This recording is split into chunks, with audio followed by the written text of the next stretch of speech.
Good evening. My name is Tari Hanneman. I'm the director of the Health and Aging Program at the Human Rights Campaign Foundation. On behalf of the Human Rights Campaign Foundation, it is my pleasure to welcome you to tonight's panel and to host this panel on this discussion on this critically acclaimed documentary film, Born to Be. Born to Be follows the work of Dr. Jess Ting, a plastic surgeon at Mount Sinai Center for Transgender Medicine and Surgery in New York City. With extraordinary access, this feature-length documentary takes an intimate look at how one doctor's work impacts his own life and the lives of his patients. HRC's Healthcare Equality Index, which I oversee, works to improve the policies and practices at healthcare facilities around the nation so that they are more LGBTQ inclusive. I consider the most important work that I do to be my efforts to reduce discrimination and improve access to quality, comprehensive, and competent healthcare for transgender and non-binary individuals. While we still have a long way to go, there has been significant progress made in the past several years. Most health insurance plans now cover transition-related care, and we have seen incredible new centers like the one at Mount Sinai provide comprehensive care and critical surgical services. While I usually hear about this progress through reports from the hospitals that I work with in the HEI or at professional conferences, Born to Be has brought this type of work to light in a whole new way for me. If you have not already seen the film, I encourage you to do so. And I'm sure that tonight's panel discussion will inspire you to do so. Born to Be is now playing in virtual cinemas across the country. These virtual cinemas allow you to stream the film at home directly while supporting local independent movie theaters closed due to COVID-19. Visit kinomarquee.com/borntobe to stream the film and support your local theater. Now let's turn it over to the panel. I would like to introduce tonight's moderator, Jude Dry. Jude is associate editor at IndieWire, where they write entertainment criticism with a focus on LGBTQ film and TV. Thank you, Tari, and it's an honor to be here. I'm so excited to be discussing this amazing film with you all. And without further ado, I'd love to bring on our panelists. We've got Tania Cypriano, director and co-producer of Born to Be. And there she is. And of course, we have Dr. Jess Ting, the main subject. Hi, Dr. Ting. Hello. We also have two amazing subjects of the film, Jordan and Mahogany, who are patients. There they are. All right, so lovely to be here with you all. And I'd just like to open with the origins of this project. Tania, how did you find Dr. Ting? Well, I was approached by the producer, Michelle Hayashi, who knew Dr. Ting and learned about the center being opened, and also hearing the stories about the people that Dr. Ting was meeting, and found out actually on the very early on in the program that one of his patients that was on the wait list for surgery committed suicide. And she then found out about the rate of suicide of attempt of suicide in the community, and thought about making a film about the subject. And I was approached to her because of my background on not only working in documentary film, but also working on health issues and communities. And we met together with Dr. Ting this one night. And right then, I not only heard about this incredible story, but also kind of saw right away that we were living a historical moment, and it was a very important film to make, and an important time to document history in New York City. And Dr. Ting, what motivated you to make this film, to agree to do it, to open up your practice to cameras? Well, the reality is, I didn't know anything about transgender people or the transgender experience. And I realized when I started doing this that most Americans don't know someone who is openly trans. I mean, I think many people do know someone, they just don't know that they're trans. But for many people, their only exposure to the trans people is what they see in media. And there's so much misunderstanding and miscommunication about trans people. I felt, and Michelle Hayashi felt, that a film would dispel myths, would show that trans people are people just like you and me, who just want to live and love and exist in their own bodies as best they can. And what better way to do that than through a film? And I'd love to hear from both of you, Mahogany and Jordan, what made you agree to be in the film, and how you knew to trust Tania with your stories.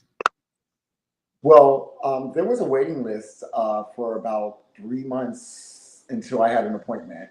And so I said, well, I'm going to just take this time to learn everything about Dr. Ting and the whole nine. So I searched to learn everything that I could find out about him that was on the internet. And then when I met him in person, I mean, he just had this like spirit that like, it just hit me like, you know, like right away. I mean, he was just very, very professional, very hands-on, very knowing what he wants to do. And he just had this energy. And he asked me right away, would you be interested in being in the film? And I was so super excited because I hadn't been working modeling in years. So I had nothing to do. I was like so bored. I was like, okay, cool, you know, so I was like super happy.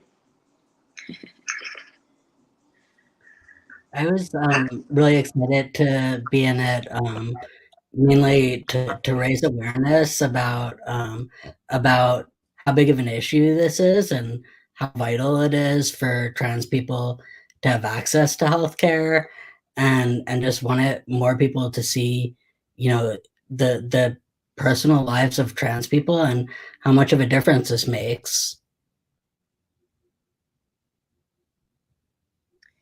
Yeah, I mean, Mahogany, I'm glad you mentioned Dr. Ting's spirit, because I think that's one of the things that makes this film so special. And it's so clear to me that Dr. Ting has such an incredible bedside manner. Yeah, it was just so different because in 2007, I went to go see a doctor and he shut me down immediately. I mean, he was like, why did you come to my office? I talked to him and I asked him, do you think that insurance would ever cover this type of surgery? And he said, are you dreaming? Like, you know, that will never ever happen. I can't even believe that you even wasted my 15 minutes even coming to my office, and you just literally pushed me out of his office. And I was like, whoa. So then when I met Dr. Ting, I was just like, oh my gosh. I was like, yeah, like I said, I was just so super, his spirit, it just, whoa, you know, it was so refreshing.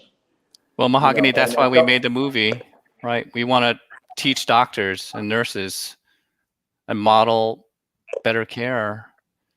No one should have to experience what you went through. Why? We're all just human beings. We should treat everyone with respect and love and care, especially a doctor. You're supposed to help people. How can you treat people with hate,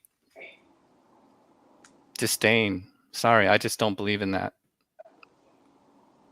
Yeah, I mean, I was so moved and shocked by the scene in the film, Dr. Ting, where you say that your mentor called you and said, you know, why are you doing this? You're ruining your career. I'm curious. I mean, that was shocking to me to hear how sort of your own medical community responded to you. Has that changed? Were you as shocked by that as I was? You know, I wasn't shocked because this is how doctors were, right? We don't have any training exposure to trans people or trans surgery. And for someone being conventionally trained in America in 2015, it does sound so far out of our experience. We don't know how to react. We don't know what to do. And that's why we created a training program to train the next generation of surgeons so that this doesn't happen anymore. What is the state of the training program currently? Well, you saw in the movie Bella Avanesian, right?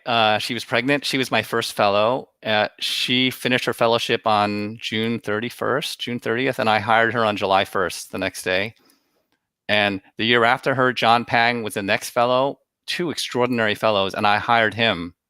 So all of a sudden, where there was just me and myself, right now we have 3 surgeons. So our wait list went from a year to 3 or 4 months. And I have fewer gray hairs and I get a little more sleep at night. I want to delve into the medical questions, but I'm also, part of what I love about this film, Tania, is how the humanity that you brought to it. How in the edit, I'm curious, did that come out in the edit, or how did you balance sort of, delivering the important medical information with really I think is such a wonderful, beautiful portrait of Dr. Ting and his patients that you chose to focus on? Well, right before I started to film, I went to hear Dr. Marcy Bowers speak at the center here in New York City. And one thing that really is stuck in my mind from that evening is where, like, she spoke about the importance of, if we were to talk about this subject, to always try to combine the human, the history, and the science. And those three were kind of guidance to me on making this film. I worked with two incredible editors, Scott Foley and Christopher White, who spent months here with me, figuring out really like how to, because, we shot that big portion of this on Cinema Verité.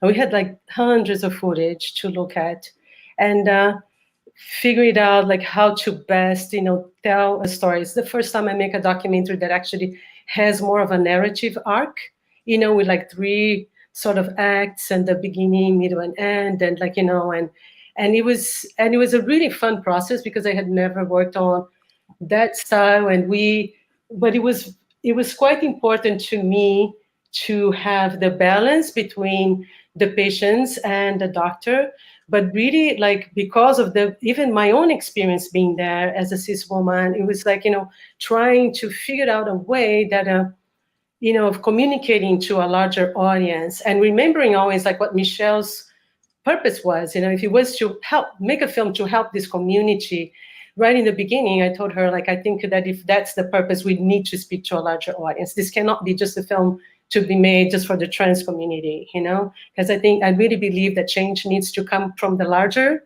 society to make things better. And so I really thought that, that the uniting my experience and also Dr. Ting, while he's learning about this community, then he falls in love with the community and then becomes an advocate for them, right? And through him and his story, to help communicate to a larger audience, what is it like to go through that process? And I'm so happy to see that I really feel that it's work. That people do enjoy and understand, what we try to do with this film, because I do see people, reacting in a very positive way, the way we did it. I think it's wise to, to think about a wider audience, but at the same time, I know you did show it at screen early cuts to trans folks to get some feedback. What was some of the most interesting feedback you got in those sessions, and what were some of the changes you made out of them? Well, of course, it's important, how to find a balance that you make a film that you want to speak to a larger audience, but you also don't want to make a film that it's either boring or super ABC. Like, for me, it was important also to show it to trans audiences and not be like so ABC, but and it was very, very important to have the presence of trans viewers here throughout the whole process of editing, so we could also get some guidance, how we were doing, if we were going in the right directions, and how to go about topics that we felt that could be sensitive to the community. I think that what was interesting about is that there were a lot of, not disagreements, but it was kind of interesting to see about how people actually would not agree. I mean, yeah, there were things inside of the screenings where you would see people not agreeing with each other. And one of them could have, was, for example, the nudity in the film, or would be like, I think a particular one was about Garnet Rubio and her mom. There was a whole discussion about, like, that people felt that it was not okay that the mom misgenders her, and that she uses the word mutilation in this, to talk about the surgeries. But we are in a process where everybody's learning something new, and there was a discussion that I felt it was important, instead of just erasing that happening, to actually leave it in the film so we can have a dialogue about these issues, because they're real. And if they are not there in the film, then we cannot talk about them. So it was an interesting process, and I'm very, very thankful to everybody that came here and was here with us through the process, especially Jane Winkerid, who's also one of our executive producers on the project. Mahogany, you were nodding along as Tania was speaking. Did you want to add something? I was just going on the heels of what she was saying. I just feel that it was important to show everything, that way then we can have a discussion. If you just you're just showing certain bits and pieces, then it's kind of like, oh, we're just kind of like, we're just showing whatever we want.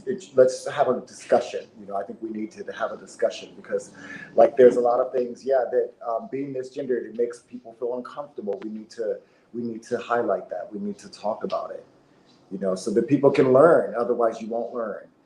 This whole thing is a learning process for a lot of people. I don't remember seeing any other film that's like this that's ever been released. It's so educational. How did you feel watching the film? Wow.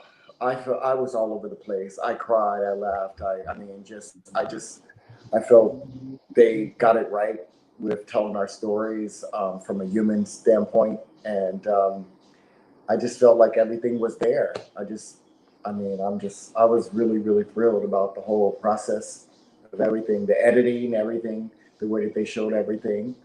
I was just super thrilled. And I've watched it so many times. Yeah, you said you watched it 3 times in a row? Yeah. I guess we all have the time in quarantine, right? So I'm going to transition over to the questions from our audience members. A nurse is asking, how can I as a nurse deliver quality and safe care to the transgender, LGBTQ plus and queer community? Well, I just like to say, just have, we're just people, and just have an open heart with empathy and compassion. And that's more than half the battle. It's just walking a mile in someone else's shoes. We're just all humans at the end of the day. Yeah, and you know what? No one expects anyone to be an expert. This is a brand new field that isn't a part of medical education. I think just simple things, asking someone, what pronoun do you prefer to use? What is your preferred name? And understanding that the name on the chart and the gender marker on their official chart may not be correct. Just ask. I don't think you can ever go wrong by asking a patient, what do you want to be called? And what is your pronoun? There's a lot of similar questions from physicians and social workers as well, in that similar direction. This one's targeted more to you, Dr. Ting. How did you get into your field, given that there's no training for what you do? Yeah, you know what? It was just an accident. It's not something I had any ambition to do. Mount Sinai, the leadership decided to start a program. Barbara Warren, David Rich, Ken Davis, Dean Charney, who are our leaders at Mount Sinai, they decided to start the program, and I was just in the right place at the right time, and they asked me. And when we decided to do it, I traveled around the world. I went to Belgium. We brought experts to New York City to train us in how to do each operation. And a lot of that is documented in the film. The very first phalloplasty that we did, that I did alone, was Jordan. And Jordan was just so brave, not only to let me operate on them, but then to let us film their most intimate, vulnerable moment. I don't know how you did that. It's like, when I go get a shot, I'm about to faint, and yet you let the cameras just follow you around into the OR. How did you do that?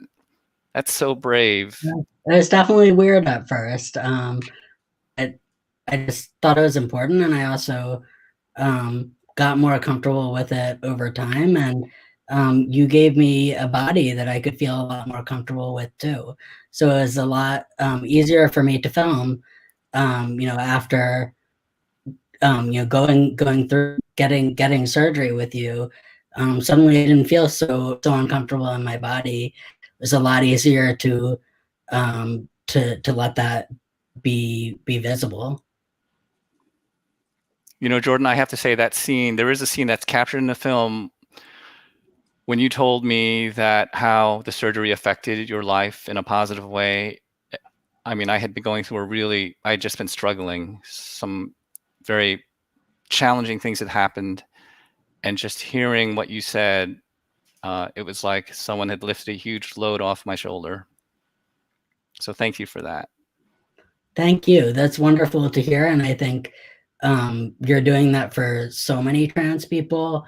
And, it makes such a difference for anyone who's not voicing that. Like, many people are feeling it and thinking it. And, with the astronomical rates of suicide, like, what we need is more providers like you who will listen to us, empathize with us, and help to meet our medical needs.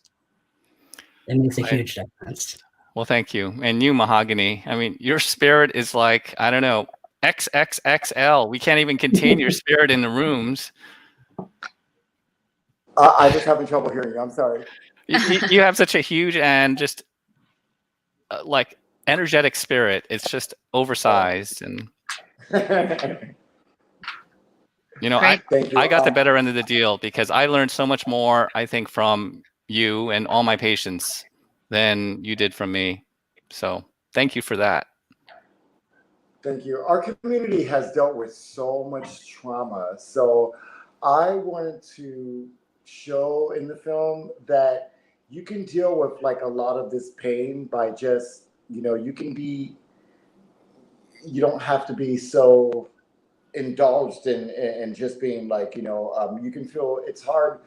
Sometimes we go through feeling bad. It becomes so familiar that when you feel good or you have a good moment, you're like, why do I feel good? Why am I happy? Like, I don't deserve to be happy. So it's like a mental health issue thing that you go like in your head, like you go back and forth with. You're like, you have to convince yourself that you deserve to be happy, So it was like, that was what was so important about the center and going to the center. Every time I went to the Transgender Center at Mount Sinai Hospital. Every time I went to Mount Sinai Hospital, I was so happy.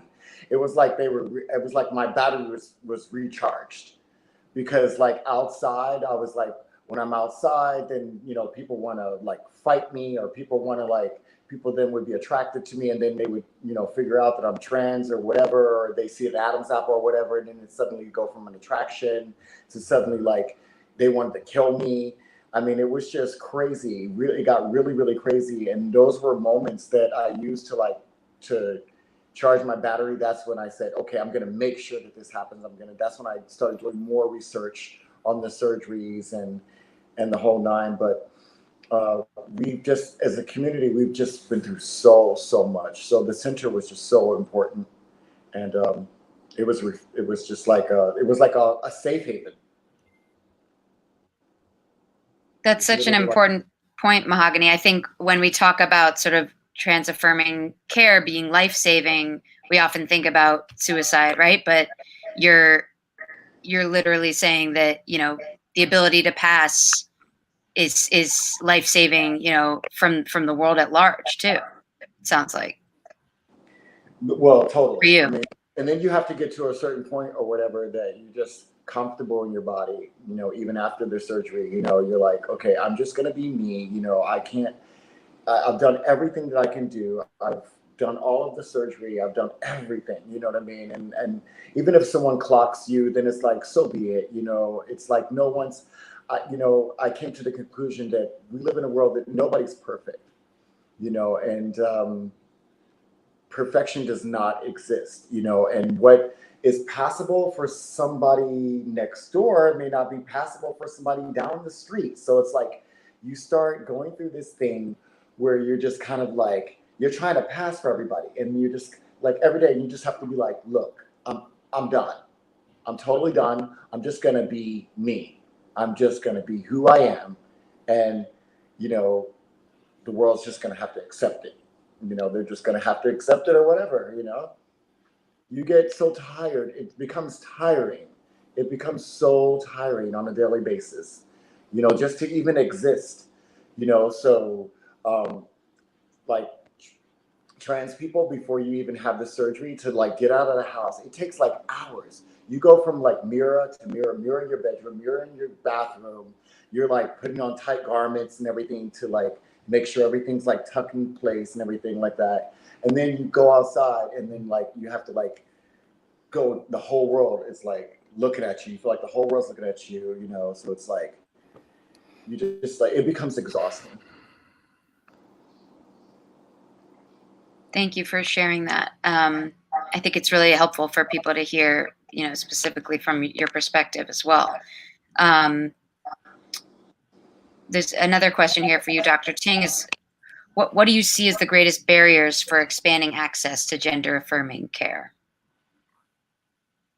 Yeah, well, I mean, sad to say that I think the biggest barriers are ignorance and misunderstanding, and just, there's no other way to say it, but bigotry or prejudice, hatred. Really, it's ignorance. You know, that's the power of this movie. If we can show trans people are just like you and me, it's easy to hate someone who is like the other or a stranger. It's not so easy to hate someone that is just like you and I, or, you know, right? And I think that the movie shows that very powerfully.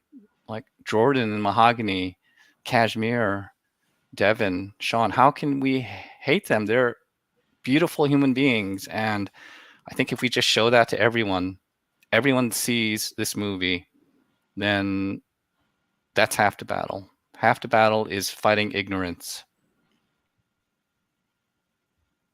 You know, it's so interesting to me that you've received so much pushback, maybe less so now, but, you know, to me, it seems like you obviously have such a love of your patients and also your craft in a way. I mean, I would think that as a doctor, you know, that other surgeons would want to learn these new techniques, and that the sort of creativity inherent in finding these new solutions would be exciting to them. Well, why do you think that hasn't been the case? It's scary, right? It's risky.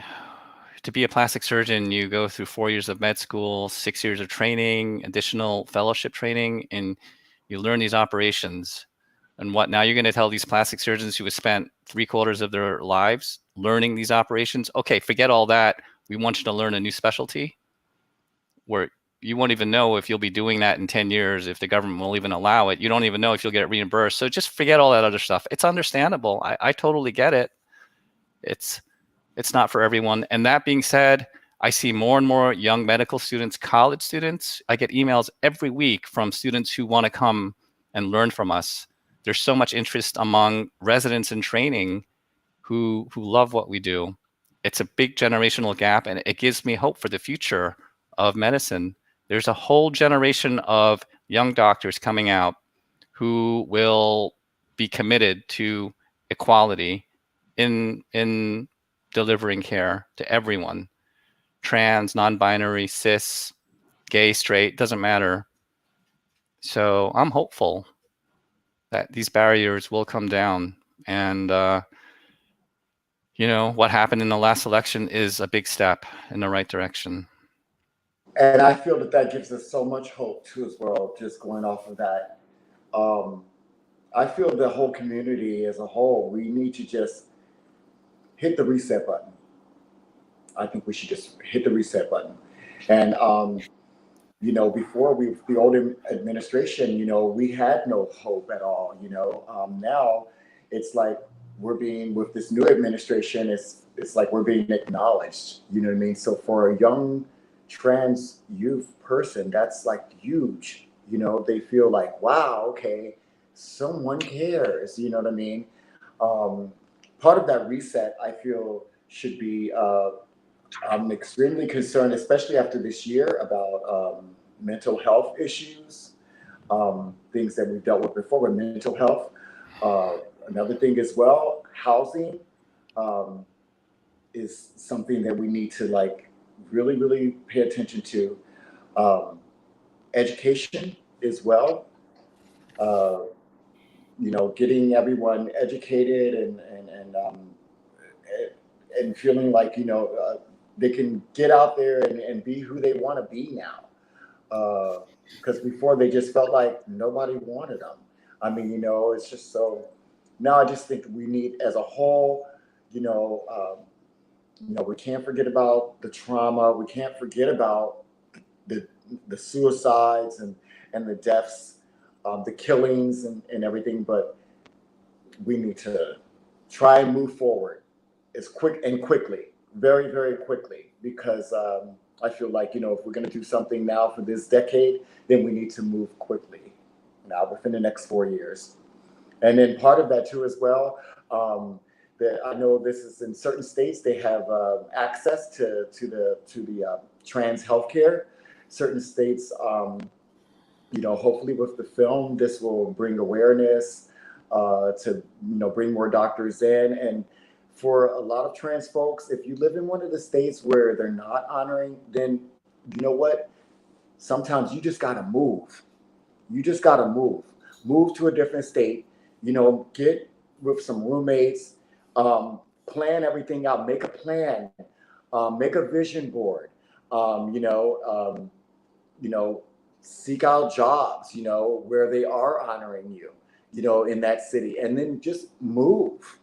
You know, who wants to be around somebody who doesn't want, you know, doesn't honor you? Sometimes you just got to make moves, you know, and do what you have to do, you know, and it will get better. It will get better. It just seems like sometimes you're facing these challenges and it's like, you know, it's, you know, this big rock on top of you, you know, and it's like, that's what we're doing now. I feel like as the whole trans community, it's like we're just lifting this whole big rock up off of us and we're like saying no more. And then the surgeries, what it does is it gives you like this burst of self-esteem, you know, where you just want to go out and show the world, you know, that we matter, you know. So I think that change is coming about. Thank you for that, Mahogany. That was very inspiring.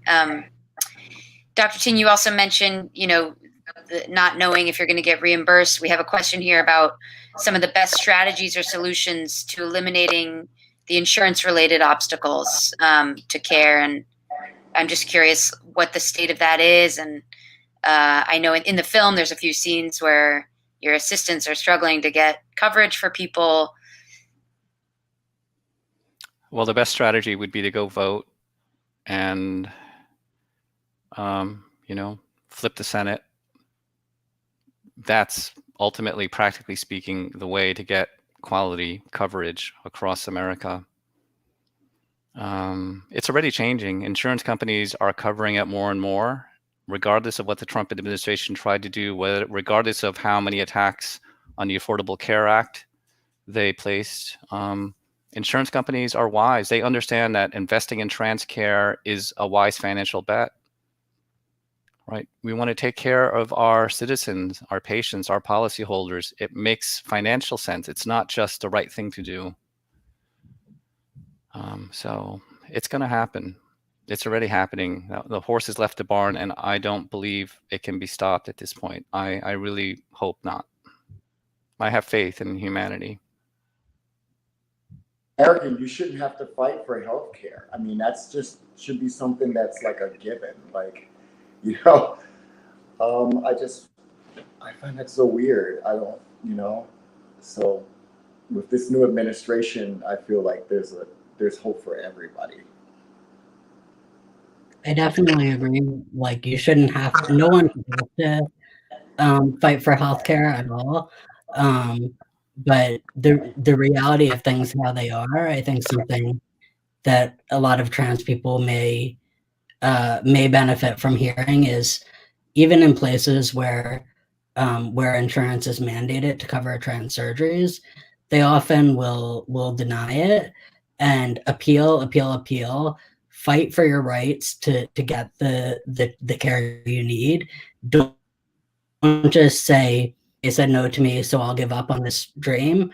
Like, you deserve that care, and fight until you get it.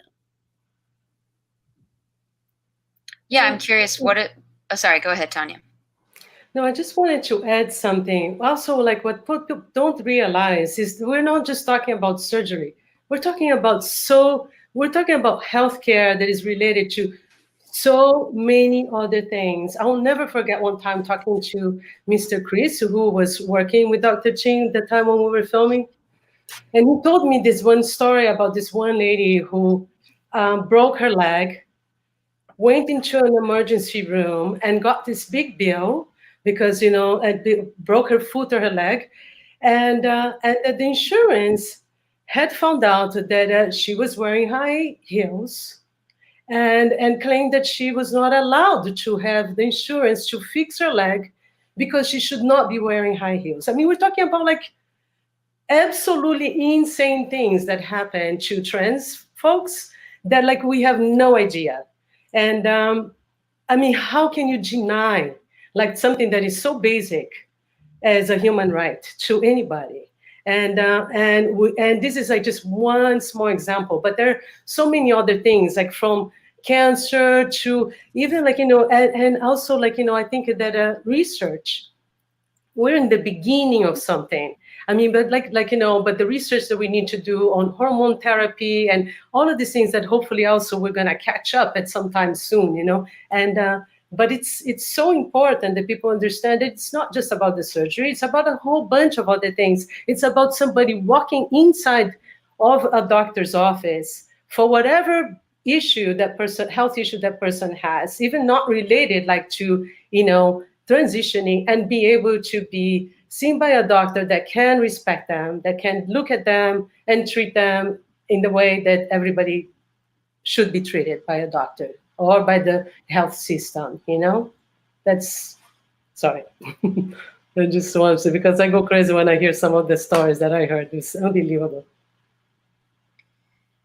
Yeah, I mean, I wonder, and it sounds crazy to even have to parse this through, but is there, is it about sort of proving that trans healthcare is life-saving? Do you, Dr. Ting, do you ever find yourself sort of coming up against sort of ignorant thinking that, oh, this is all elective or? It's cosmetic.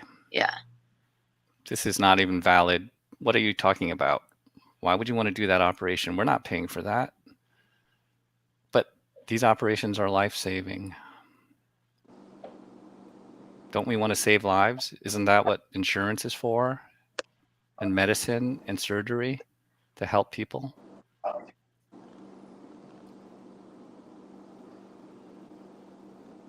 Yeah, I mean, it's unreal that you would have to, be having those conversations with insurance companies, but it comes through in the movie too, that is really your reason, that gets you up in the morning. And listen, and I don't want to vilify yourself. all the insurance. There was this insurance company in New York State called Medicare. I have to give them a shout out. They are lifesavers. From the CEO to the medical directors, they understand that what they do saves lives, and they're passionate about helping.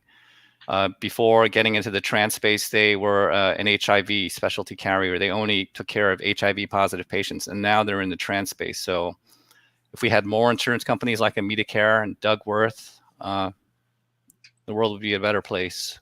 So not all insurance companies are looking at just the bottom line. And I talk to medical directors all the time at big insurance companies, Aetna, United Healthcare, Cigna, who they're like, you know what, I get it. I believe in what you're doing. And, we just have to cross our T's and dot our I's. We have these regulations. We have these internal rules. We have to jump through these hoops. I want to approve the surgery. There are lots of people in corporate America who believe in what we do. So we'll get there. Something that I think both with insurance companies and with medical offices, it's super important is having trans people on staff. And on the subject of Medicare, actually, my wonderful trans spouse, who you see in the film, is the program manager of the transgender health program at AmitaCare. And similarly, at CTMS, there are trans people involved there. And I think just hiring trans people and involving them in the work you're doing is like so key to getting it right, because we know best what our needs are.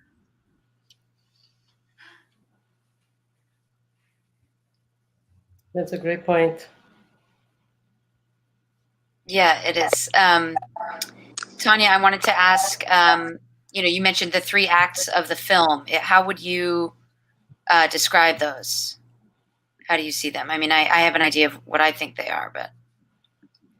I think it's the way that I said, like in the beginning, I mean, it was kind of like, having the first act where we are like, learning about this community with the doctor, what it means to be trans, and also what it means to be the work that he's doing. And then in the second act of somebody that falls in love and starts trying to change and to perfection or to make their surgeries better, and and can talk back to somebody who writes a hate message or email or on Facebook or something. And then on the third act of really figuring it out that things are not just also so simple. I mean, these surgeries are so important for people who need them.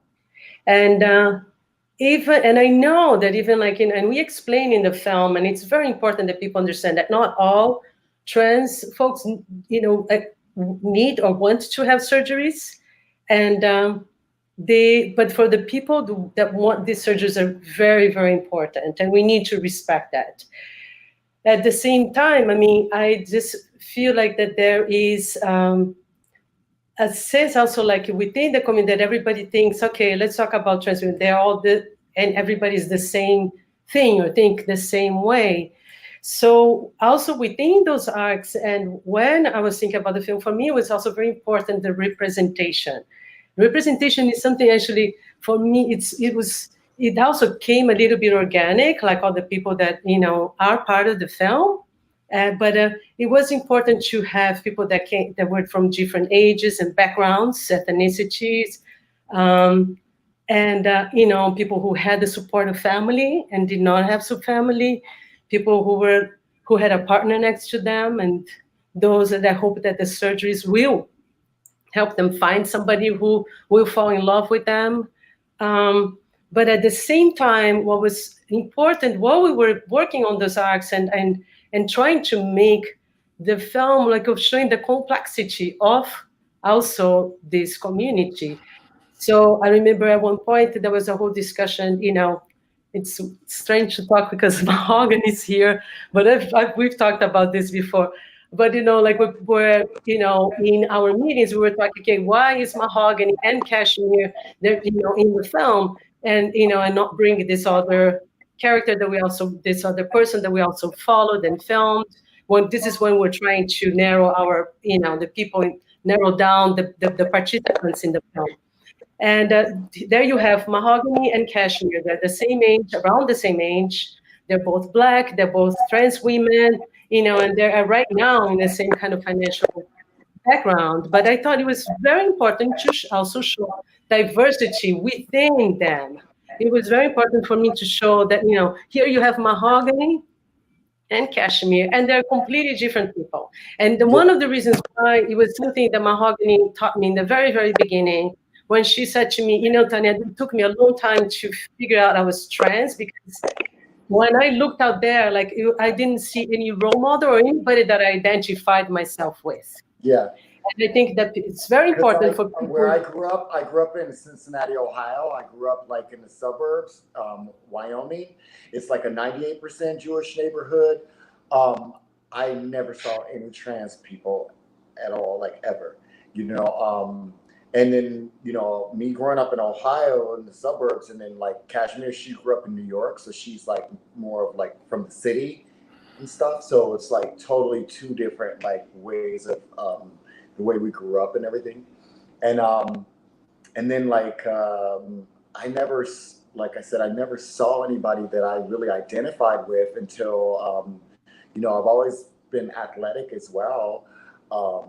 And so when I found out that Caitlyn Jenner was transgender, then I was like, okay. Then I felt that connection with her in 2014. But then it also threw me like into this major depression, because I knew she had the money to do her surgery and stuff, and then I didn't have the money to do my surgery, and I was just like, oh my gosh, how am I going to come up with the money? I don't know.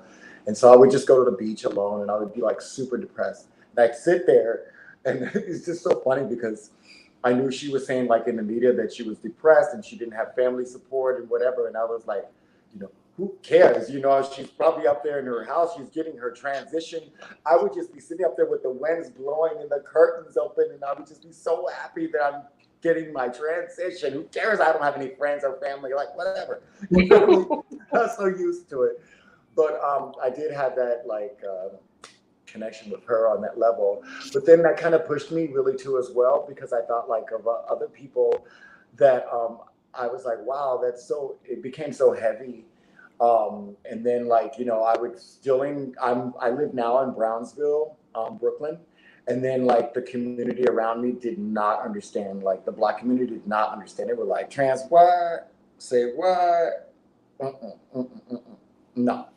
And so I was being challenged every day. I'd have to leave 20 minutes early before, because I probably knew that I was going to get a fight.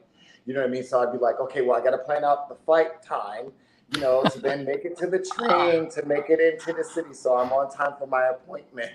You know what I mean? And then they got kind of used to me well, she ain't giving up. You know what I mean? So then they were like, oh, okay, she's cool.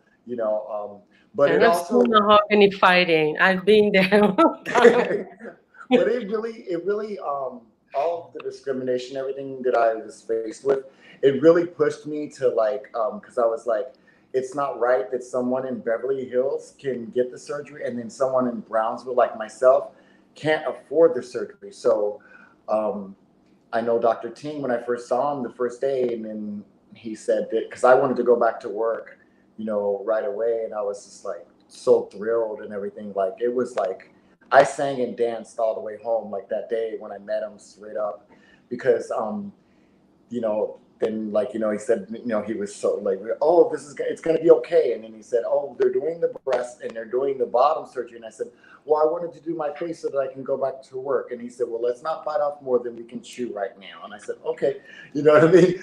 So, but I knew that I said, I'm gonna be the first one. I'm gonna get it done, Dr. Ting. And he was like, oh, I just was like, okay. I was oh my gosh, he probably thinks I'm crazy. But it just well, you did it. You did it. It just never really underestimate Mahogany. It was just really a drive, because I said, there's got to be a way. There's got to be a way to get people to understand how important this is, because for safety reasons, just that it's just people just wanted to just drag me and kill me and stuff like that, and they didn't get a chance to even know my personality first before I even spoke. And I'm like, whoa.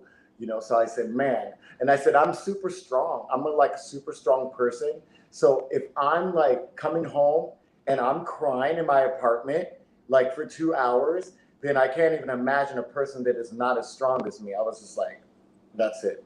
I have to do it. I'm going to do it. She's also very tall. Well, like Mahogany says, the face is what people see. It's what we don't necessarily see what's underneath your clothing, but we see your face, and it's what we present to the world. And it's so important how your face looks. And I hear that a lot from my patients. It's sometimes more important than surgery in other parts of the body, because this is your way of interfacing with the outside world. Interesting. Dr. Ting, I was wondering if you could talk a bit about the trans staff you've hired and the people we see in the film. Right. Well, I don't want to out anyone, but I will say I am 100% committed to hiring trans employees, and we have multiple trans employees working with us.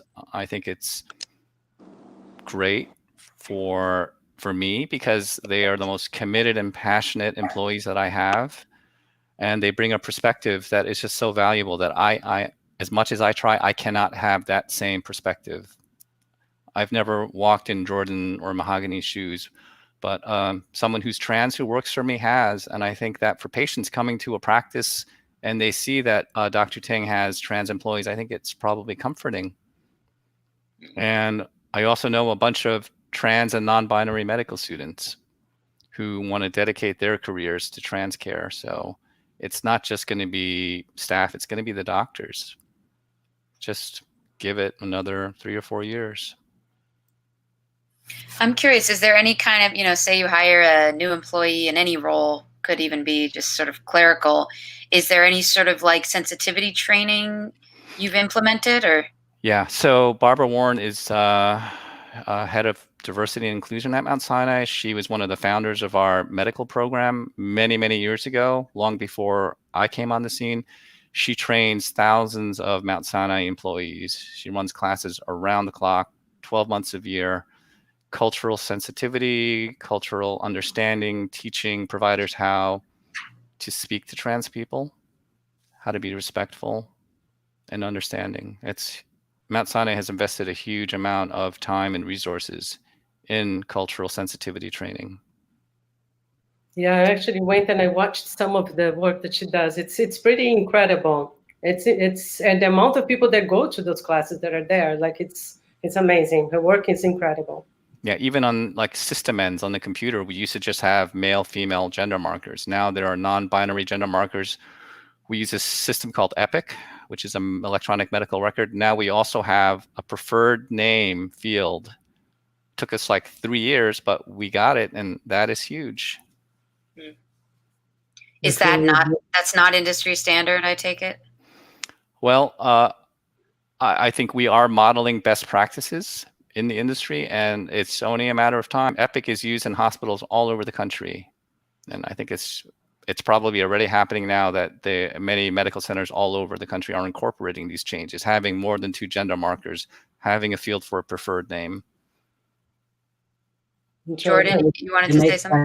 Yeah, it makes such a difference making those sort of data and systematic changes, particularly like as a non-binary person, and my pronouns are they, them, being able to, go to a medical provider and have them use my pronouns and not have that be a conversation. But I mean, it makes so much of a difference, and it should be a part of intake everywhere that, once I write my pronouns down once, then it shouldn't have to be a conversation again. Everyone should be using them. And I think when you make changes to the system and then also have trainings for all the staff, those in combination can make it really prevent things that can be really harmful experiences for trans people. How would you all recommend, someone, maybe a doctor in a smaller hospital or setting, advocate for something like that to be implemented, if they're working somewhere where it's not even on the radar? It's a great question. You just have to convince administration it's good for the hospital, it's good for business, it's good for patients. What's the downside? Why wouldn't you want to be respectful of the diversity that your clientele represents? Absolutely. And from a data perspective, the technical people who are making these changes, it's really for the sake of accuracy. You're trying to get accurate information on the patient's name and the patient's pronouns. And cisgender people also wouldn't want the wrong name used or the wrong pronoun, used. So I think it's really important that the systems and data, are accurate for everyone, so that we all get that same basic respect and treatment of having our names and pronouns used. That's a really good point. we're wrapping up. We have to leave, unfortunately. This has been such a wonderful discussion, but I'm just curious for each of you, if you could say a bit about, what you hope this film brings to the world, and what you hope audiences get out of seeing it. Okay, I'll go first. I would just hope that the film opens people's eyes and hearts to the trans and non-binary experience, and to our trans and non-binaries brothers and sisters. Well, the same. I think that I just feel that people are so afraid of change. They're so afraid of things they don't know. I mean, I grew up in Brazil. Like our language has an A or O at the end of almost every sentence. I mean, we have gender for chair. You have a gender for a table. You know what I mean? When I first learned English, I remember it's like I had to learn, how can you not see gender on a wall? But how can you not, but we were because I grew up so attached to seeing gender everywhere. And I just tell people change is good. And I think that what I have learned the most about while making this film is that how much interesting and beautiful and bigger this world is. By meeting and having the people I've met in this film as part of my life. And I hope that everybody that leaves the film has this same feeling I have. I love you, Mahogany. I love you, Jordan. And I just also want to say hello to Garnet and Kashmir and Leomi and Sean. I love you. I just want to say I hope this film brings understanding and a lot of education. And Dr. Ting said it in the film. I think he said it so well when he said that I think it's time that the world changes. Transgender, being transgender has been here for a long time. You know what I mean? And now it's time. It's just so time. We can't keep doing this. This has just been causing so many people so much pain over and over and over again, and we just gotta stop. We just gotta at some point, people just have to have common sense, and people just gotta say enough is enough. Come on, stop it. We're all human beings. We can't do this stuff. We can't. All this crap that's going on in the world, we gotta stop. We have to stop. I hope that in seeing the experiences of the trans people in the film and how much of an impact Dr. Ting and all of his staff are making on trans people, that people can see it will take all of us to change the world and make the world safer for trans people, but every individual can do things to do their part and help trans people. And every bit of becoming more educated and more aware and doing things to support trans people, it really makes a huge difference. And the first thing people can do is watch the film and tell everyone they know to watch the film. It's really such a beautiful film. I mean, we focused a lot on the medical side of things, but it's also just a beautiful story. And Dr. Ting, you're such a compelling character on screen. I know, you wish Tania had left you out of it, but really, you are the heart of the film, and it's so well done. Tania and Mahogany and Jordan, you're both so wonderful in the film as well.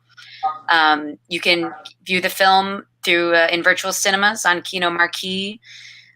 Just go to kinomarquee.com/BorntoBe to check it out and tell your friends to watch it. And thank you all so much.